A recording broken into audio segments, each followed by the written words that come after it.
भागवत जी के माध्यम से भगवान की परम पावनी गौरव गाथाओं में महात्मा की कथा को श्रवण कर रहे हैं। यही तो थे परिचित। कौन सा चरित्र चल रहा है? अच्छा, धुंधकारी। देखो, एक हमारे अंदर बीमारी है, चाहे बीमारी मान लो या कुछ भी मानो, हम कथा कहते कहते भूलते बहुत जल्दी। थोड़ा अच्छा, हमसे पहले आप भूल जाते हैं। अरे वाह, ये भी बात सही है। चलो कोई बात नहीं, आप भूल जाओ, लेकिन और जो श्रोता लोग बैठे हैं आप लोग मत भूलना, है ना। गोकर्ण जी महाराज ने भागवत की कथा सुनाई है धुंधकारी को। तो धुंधकारी ने जब कथा को सुना है तो धुंधकारी के लिए विमान आया, और जितने भी श्रोता बैठे हुए हैं कथा में उनके लिए विमान नहीं आया। क्यों? क्या कारण है?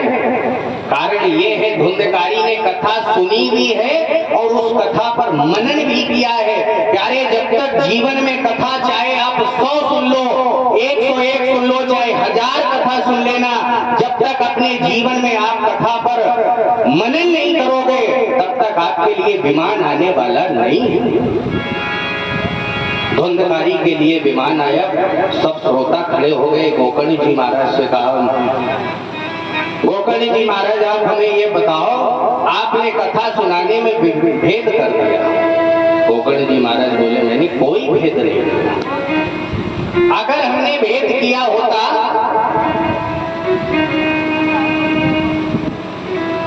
तो हम आपको कथा सुनाते ही नहीं। भेद ही तो नहीं किया। आपने कथा सुनी है, लेकिन इस कान से सुनी, इस कान से कथा को बाहर निकाला। और धुंधकारी ने एक बांस के डंडे में बैठ करके कथा को सुना भी है और उस कथा पर मनन भी किया है। प्यारे, जिस ग्रंथ को आप सुन रहे हो, ये ग्रंथ हमें मरने की शिक्षा देता है कि हमें मरना कैसे। रामायण प्रयोग का ग्रंथ है। हमें अपने जीवन में रामायण को प्रयोग में लाना चाहिए कि हमें जीवन जीना कैसे। गीता भगवान ने जो अपने मुख से गाई है, ये योग का ग्रंथ है। गीता पढ़ो, उसको समझो, उस पर मनन करो। गीता कहती क्या है? भागवत हमें मरना सिखाती है, रामायण हमें जीना सिखाती है।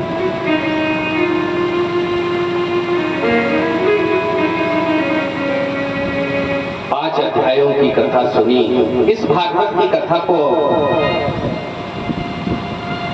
करवाना कैसे चाहिए? सूत जी महाराज कहते हैं, ऋषियों, सर्वप्रथम कथा का अगर आपके मन में विचार आने कि अब हमें भागवत की कथा श्रवण करनी है, तो सर्वप्रथम अपने कुल पुरोहित के पास में जाओ और जाकर के इस कथा के मुहूर्त का विचार करो। जब कथा का मुहूर्त मिल जाए तो अपने परिवार में आकर के कथा का मुहूर्त बताओ कि इस तारीख को, इस तिथि को कथा का मुहूर्त मिला है और हम तैयारी करेंगे, आप हमारा सहयोग करो। कथा की जब चर्चा अपने परिवार में कर लो, फिर इसके बाद में अपने गांव में इस चर्चा करो, हमने कथा करवानी है और इस तिथि को कथा हमारी बैठेगी। आप लोग कथा सुनो आकर के और सहयोग करो, और जो चीज हम नहीं कर पा रहे हैं, आपके मन में है, आप वो हमें बताओ, तो थोड़ा थोड़ा सहारा दे करके छप्पर जैसे उठ करके स्थान पर रख जाता है। ऐसे ये भागवत की कथा 7 दिन में पूर्ण हो सकती है। और ये कथा कोई साधारण एक व्यक्ति की नहीं है। अगर कोई व्यक्ति ये सोचे हम भागवत की कथा करा सकते हैं, तो मैं चैलेंज के साथ कहता हूँ, ये कार्यक्रम कोई एक व्यक्ति स्वतः नहीं करवा सकता जब तक किसी दूसरे व्यक्ति का वो सहारा नहीं लेते। मुहूर्त का शोधन करवाओ, फिर इसके बाद में आचार्य का चयन करो कि हमें आचार्य कैसा होना चाहिए। कथा जो भागवत की पूर्ण सुनाए वो कथावाचक होना चाहिए, फालतू का आडंबर नहीं होना चाहिए कथा। कथा चल रही है, कहीं इस चीज की बात कर दी, कहीं उस चीज की बात कर दी, कोई बात नहीं होनी चाहिए। सिर्फ इसमें दिया गया है, भागवत में दृष्टांत दे सकता है वक्ता। और अगर कहीं आप डायरेक्ट पंडित जी के पास में गए और कह दिया पंडित जी हमें कथा करवानी है, आप हमें मुहूर्त दो, तो पंडित जी तो पहले अपना मुहूर्त वही देंगे जो कथा कैंसिल हो चुकी है। बताओ, पंडित जी की जो कथा कैंसिल हो गई है और वो आपसे कह देंगे भैया इससे ज्यादा अच्छा मुहूर्त तो आगे है ही नहीं, दिमाग में बैठ गई बात, पंडित जी ने दे दिया मुहूर्त, चले आए, फिर उसमें चाहे कोई विघ्न हो। लेकिन कथा का जो वास्तविक नियम है, अपने कुल पुरोहित से इसका मुहूर्त लेना चाहिए। कथा हो, कथा के लिए विधिवत जगह का निरीक्षण हो, जब जगह का निरीक्षण हो जाए, विशाल काय पंडाल बनवाई जाए, व्यास मंच बनवाया जाए, और इसके बाद में महाराज 5 वर्णों का इसमें विधान आया है। विप्रई पंच वर्णान, 5 वर्ण होने चाहिए। ये वर्ण क्यों बनाए जाते हैं? वर्ण इसलिए नहीं बनाए जाते कि कथा पंडाल में आकर के आप लोग बैठो, लेटो, यही भोजन करो, इसलिए नहीं बनाए जाते। इन 5 ब्राह्मण वर्णों को बनाना इसलिए होता है कि अगर हम कथा करवा रहे हैं तो कथा में कोई भी विघ्न आए तो ये वर्ण लोग जो माला घुमा रहे हैं, ओम नमो भगवते वासुदेवाय, इस मंत्र से हमारी कथा की रक्षा हो और हमारे जो परीक्षित बने हैं इनकी रक्षा हो, इनके ऊपर कोई विघ्न ना आए। इसलिए 5 वर्ण बनवाए जाते हैं। ये नहीं कि पंडित जी ने, व्यास जी बैठे और पंडित जी ने तिलक करवा दिया, कलाकारों को तिलक करवाया, अंत में वर्णों को तिलक करवाया, 10-10 रुपए मिल गए, कथा सुनी, प्रसाद लिया और घर को चले गए। इसलिए नहीं बनवाया। वर्णों के बड़े नियम है, लहसुन प्याज नहीं खाना चाहिए 7 दिन तक, जब तक कथा हो। परीक्षित के लिए नियम है तो है, व्यास के लिए भी नियम है, लेकिन वर्णों के लिए भी नियम है कि जमीन पर शयन करना चाहिए। बड़े कथा के नियम है, लेकिन आजकल फॉलो कोई नहीं कर पाएगा कथा के नियम। अगर बता दिए जाए तो ये कहोगे पंडित जी आपने बड़े कठिन नियम बता दिए। बहुत कठिन नियम है कथा का। 5 वर्णों को बनवाओ, ओम नमो भगवते वासुदेवाय की जब की विधि चलती रहे, गायत्री मंत्र चले, इसके बाद में 7 दिन बैठ करके सभी इष्ट मित्रों के साथ में बैठ करके कथा को सुना जाए, एक वक्त भोजन किया जाए, अगर बन जाए तो 7 दिन व्रत रह करके कथा सुनो, इसका तो फल ही अलग होगा।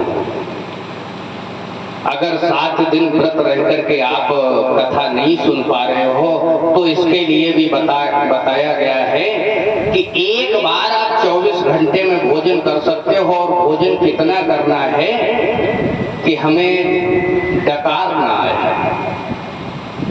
नींद ना आए, इतना हम भोजन करें, यानी स्वल्पाहार लें, हम जीवित भी बने रहें और भगवान की कथा भी सुनते रहें। इतना आप करो और इतने व्यास जी करें। एक समय भोजन लो, अगर एक समय से गुजारा नहीं हो रहा है तो आप दोनों समय भोजन कर सकते हो। कथा के मध्य में 2 घड़ी का विश्राम होना चाहिए। कथा 2 समय में हो, प्रातःकालीन और सायंकालीन, ये कथा के नियम है। 2 घड़ी का विश्राम होना चाहिए। इसके बाद में 7 दिन बैठ करके कथा सुनो, और कथा सुनने के बाद में जिस दिन कथा विराम हो उसके दूसरे दिन विधिवत हवन की व्यवस्था की जाए, और हवन के बाद में महाराज 12 ब्राह्मणों का भागवत जी में भोजन बताया गया है कि अगर हमारे पास क्षमता नहीं है तो हम केवल 12 ब्राह्मणों को भोजन करा सकते हैं, 12 ब्राह्मण होने चाहिए। बड़ी अच्छी विधि बताई। विधि बता करके महाराज ये पद्म पुराण के 5 अध्याय हुए, 6वां अध्याय है जिसमें भागवत श्रवण की विधि को बताया। प्रथम श्लोक मंगलाचरण का लिखा, प्रथम स्कंद का। जन्माद्यस्य यतोऽन्वयः वितरतस्यार्थे स्वविद्यः स्वराट् तेने ब्रह्महृदाय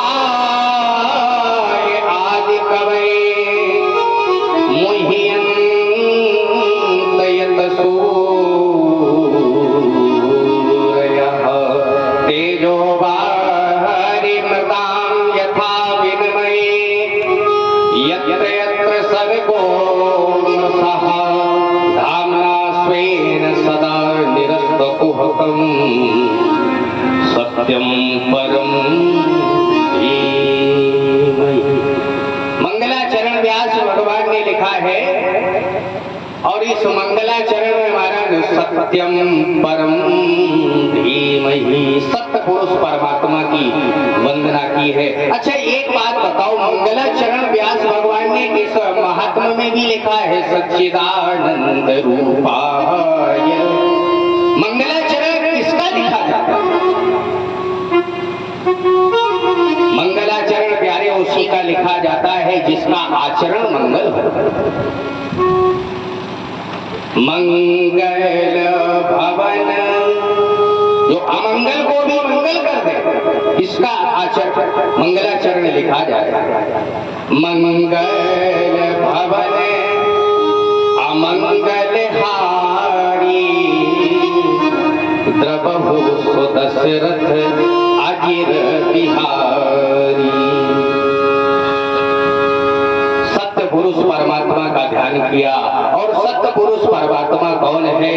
जो जिस भाव से, मैंने कल भी निवेदन किया था, जो परमात्मा को जिस भाव से ध्यान करता है परमात्मा उसी स्वरूप में दर्शन देते हैं। जाकी रही भावना जैसी प्रभु मूर्ति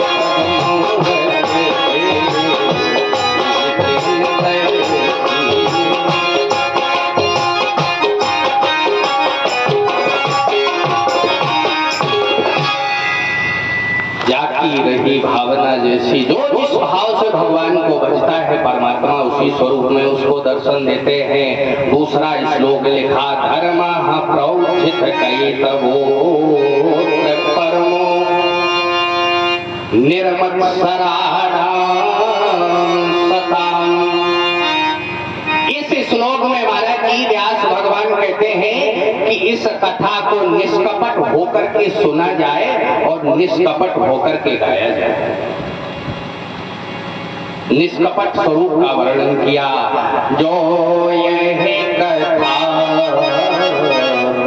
कपट तरही गावा, मन कामना सिद्ध कर पावा।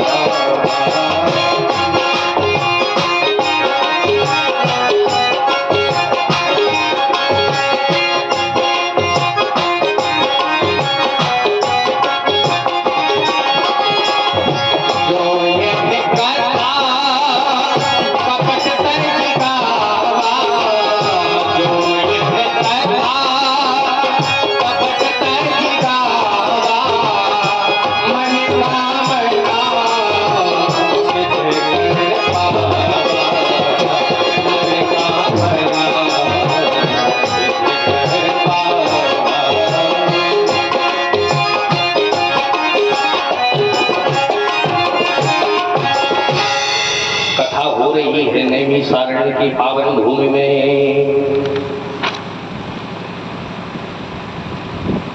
सौनक संज्ञा के 88,000 महात्मा बैठे हुए हैं।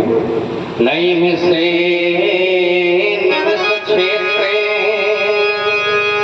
ऋषयः सौनकादयः सप्तं स्वर्गाय लोकाय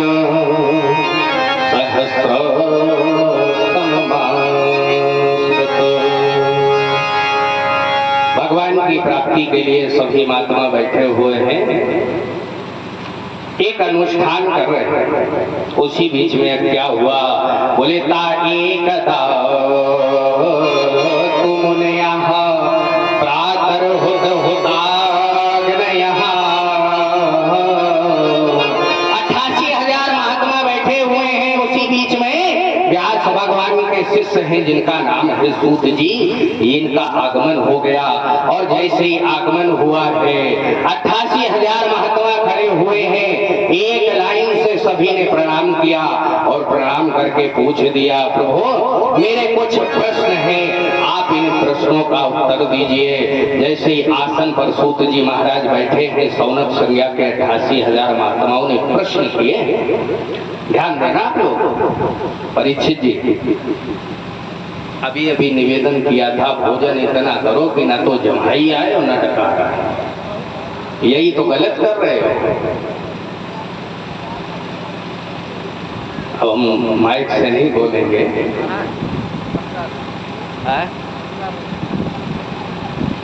ये कह रहे 15 रोटी खा। 6 प्रश्न किए हैं और ये 6 प्रश्नों से महाराज इस ग्रंथ की रचना हुई। कौन से 6 प्रश्न हैं? हम बोले किम श्रेयः, श्रेष्ठ क्या है?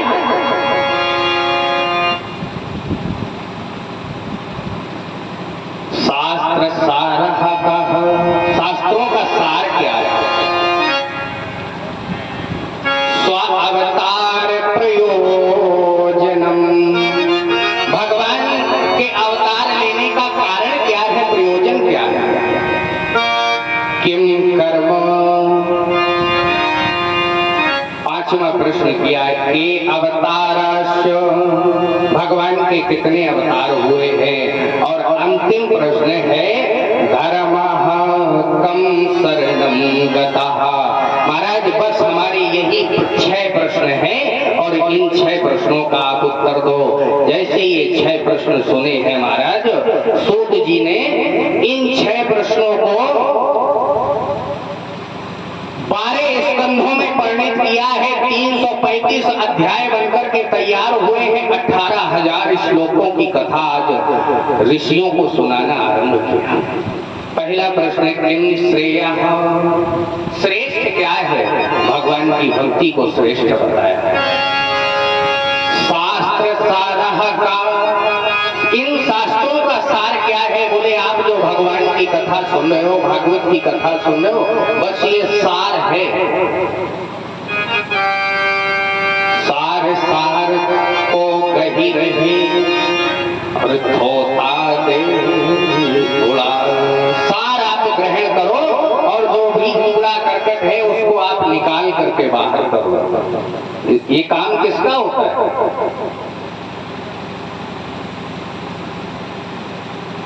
सार सार ग्रहण कर ले और कूड़ा निकाल दे, किसका काम है? सूप का। सार सार को गही रहे थोता दे उड़ा। सार ग्रहण करो, जो थोता हो, कूड़ा कचरा हो, उसको बाहर निकालना है। तो ये कथा जो आप सुन रहे हो ये भगवान की, बस यही सार है। स्व अवतार प्रयोजनम, भगवान का पृथ्वी पर अवतार लेने का कारण क्या है? जब भूमंडल पर चारों दिशाओं में पृथ्वी पर अपराध होने लगते हैं, अत्याचार होने लगते हैं, तब ये पृथ्वी गौ का स्वरूप धारण करके भगवान से प्रतीक्षा करती है, हाथ जोड़ती है, प्रभु मेरा उद्धार कब होगा, मेरा उद्धार कब होगा? क्या मेरी ऊपर इतने अपराध होते रहेंगे, आप वहां बैठे बैठे बैकुंठ में देखते रहोगे, प्रभु मेरा उद्धार नहीं करोगे? तब तब भगवान को अवतार लेना पड़ता है पृथ्वी का उद्धार करने के लिए। अथवा विप्रधेनु सुर संत हिते लीन मनोज अवतार।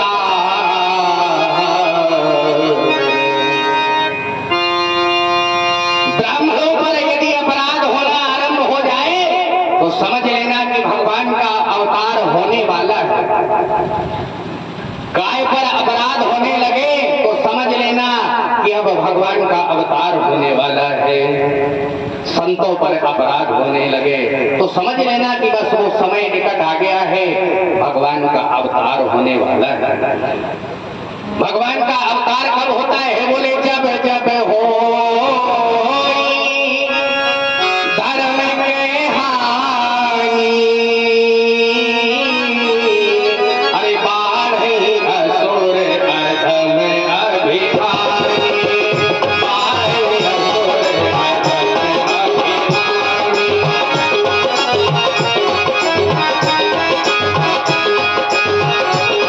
अब प्रभु धरे वेद शरीरा, अब प्रभु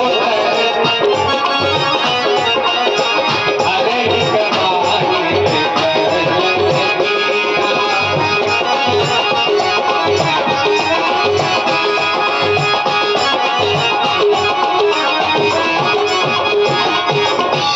करही अनीत जहाँ नहीं करनी।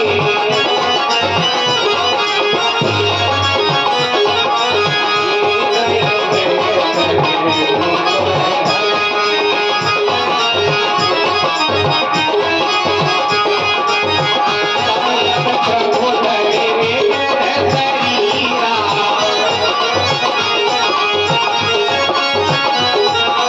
हरे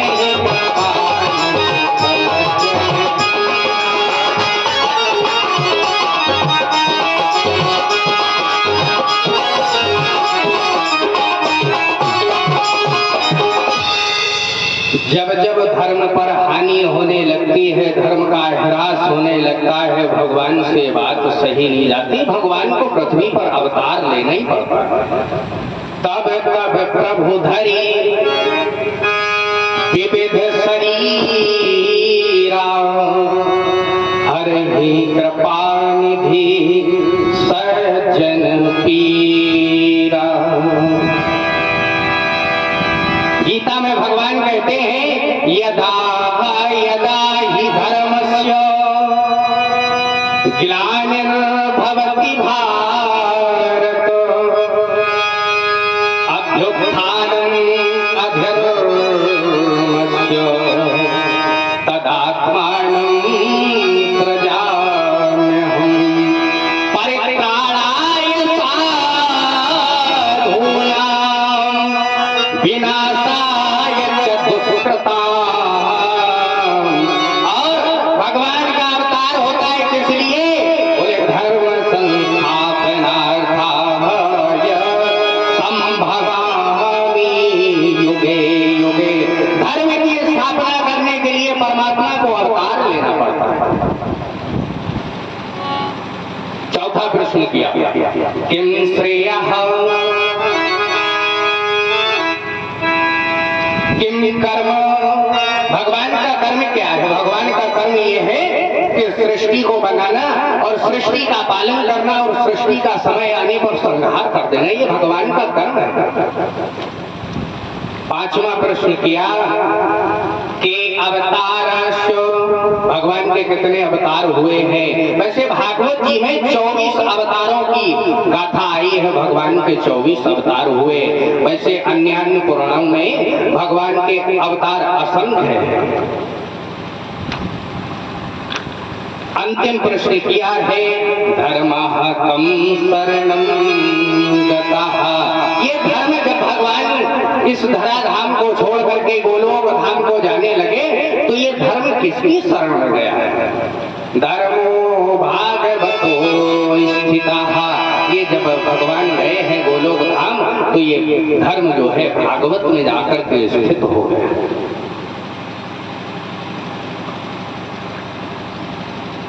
हाथ हाथ जोड़ लिए महात्माओं ने, भगवान अब आप हमें वो कथा सुनाओ जो परीक्षित जी को सुखदेव भगवान ने सुनाई।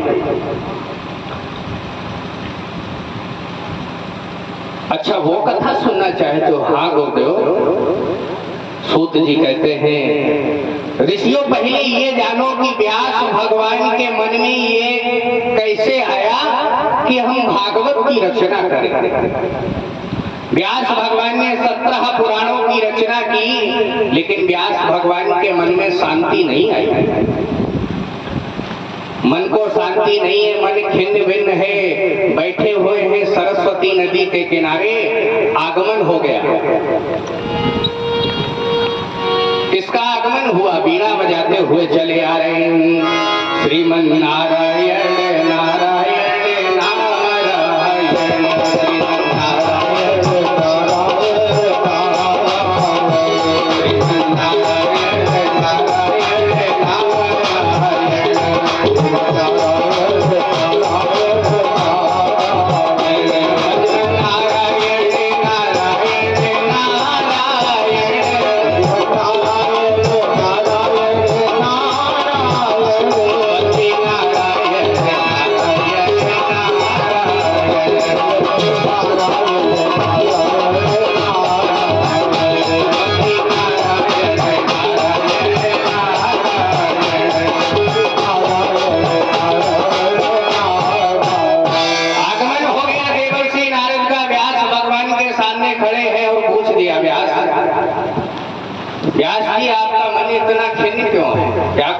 चिंता सता रही।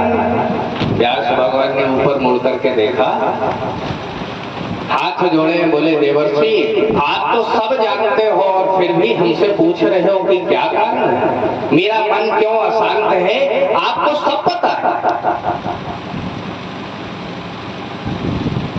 तब देवर्षि नारद ने कहा व्यास जी अभी ये आपके मन को शांति इसलिए प्राप्त नहीं हो रही है क्योंकि आपने अभी भगवान कृष्ण के गुणानुवादों को नहीं लिखा। जब तक आप भगवान कृष्ण के गुणानुवादों को नहीं लिखोगे तब तक आपके चित्त को शांति की प्राप्ति हो ही नहीं सकती।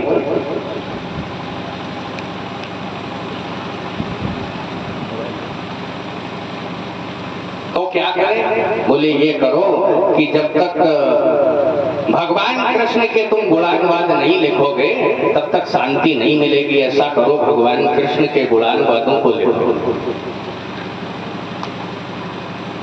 कैसे लिखा जाए?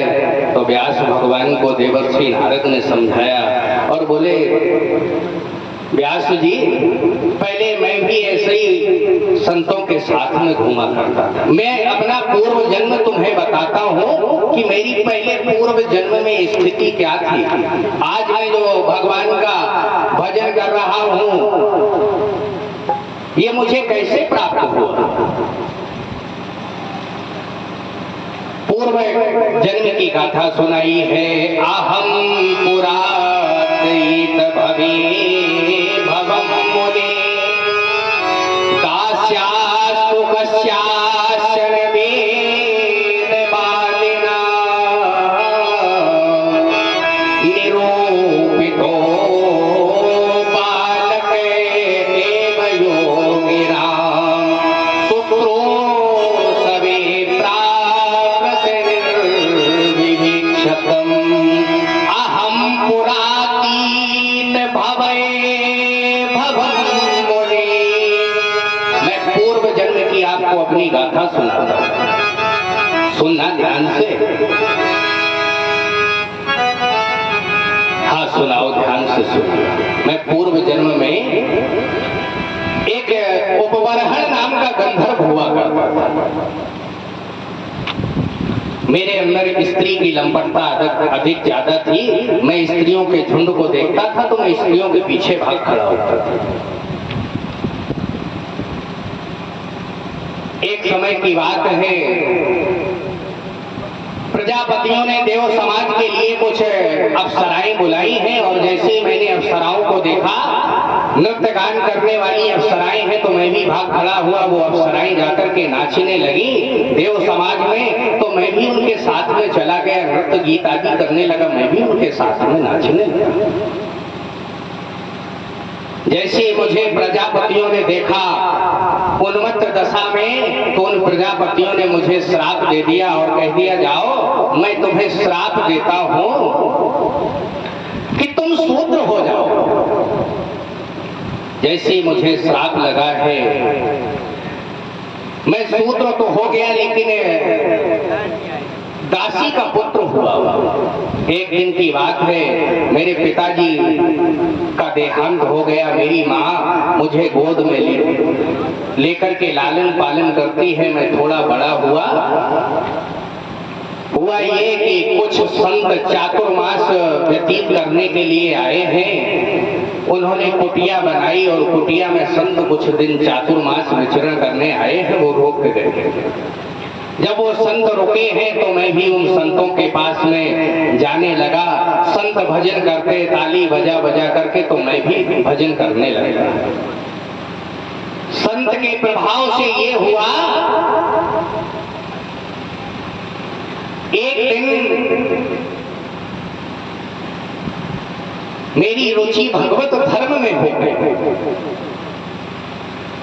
जैसी धर्म में मेरी रुचि बढ़ी है तो संत चातुर्मास व्यतीत करके जाने लगे। जैसे ही संत जाने लगे तो मैं भी उनके पीछे भाग करके चलने लगा। तो मेरी माँ को मुझसे ज्यादा स्नेह था, तो मेरी माँ ने पकड़ लिया। संतों के संग से ये हुआ कि मेरी बुद्धि जो शूद्र की थी वो निर्मल हो गई, और संतों के प्रभाव से मेरी जैसी बुद्धि निर्मल हुई तो मैं भी भगवान का भजन करने लगा।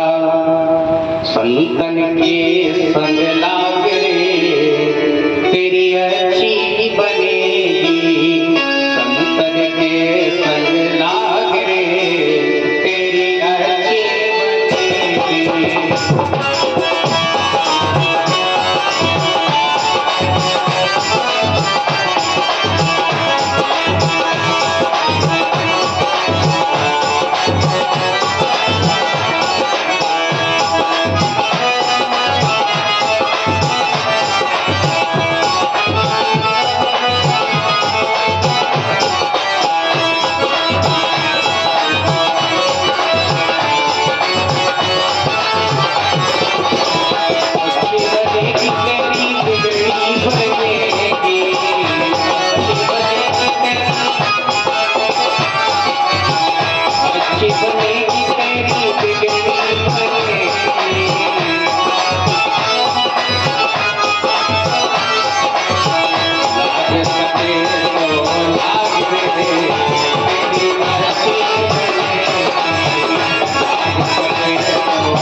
बुद्धि निर्मल हो गई। जब ये संत जाने लगे तो इन संतों ने मुझे एक राम नाम रूपी मणि दी।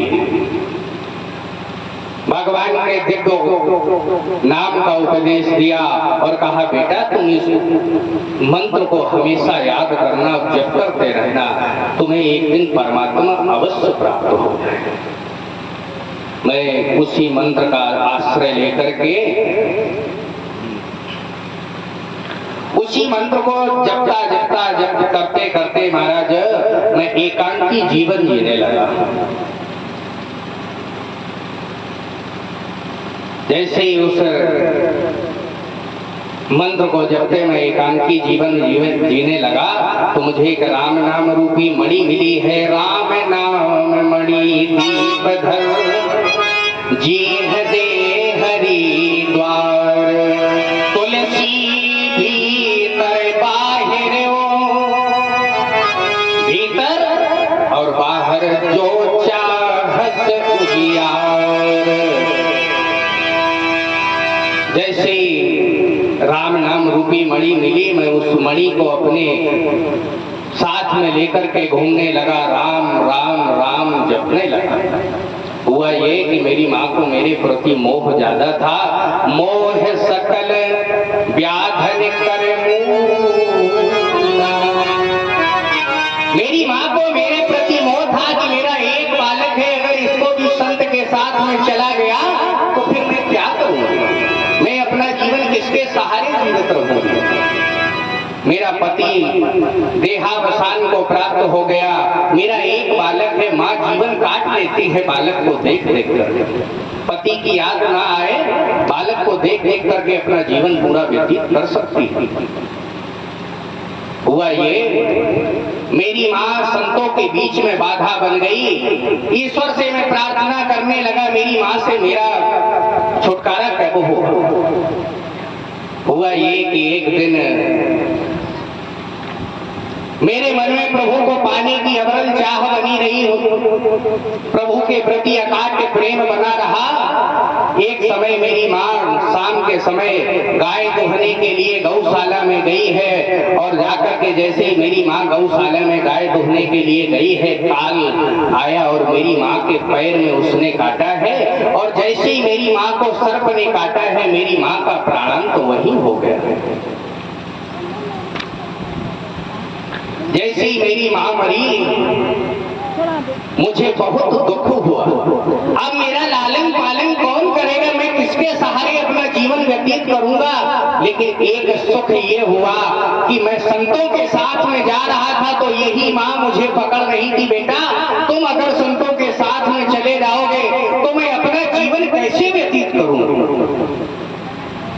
खुशी ये हुई मेरी माँ रोना बन रही थी, बीच में मर गई, कोई बात नहीं। मोहमयी मम मात मरी, मैं घर से भागो। मेरी माँ मर गई, मैंने घर छोड़ दिया। अरे जरी जगत की आस, इस संसार में मैं आस छोड़ दी कि अब इस संसार से मुझे कुछ भी लेना देना नहीं है। जो भी मुझे कुछ लेना है सिर्फ परमात्मा से प्राप्त हो। जरी जगत की आस, चित कृष्ण चरण को लागो। अपने चित्त को मैंने गोविंद के श्री चरणों में लगा दिया। प्रभु अब मैं अपना चित्र आपके जो श्री चरणों में स्थापित कर रहा हूँ, अब जो भी करना है वो आप करो। संसार से आशा तोड़ दी।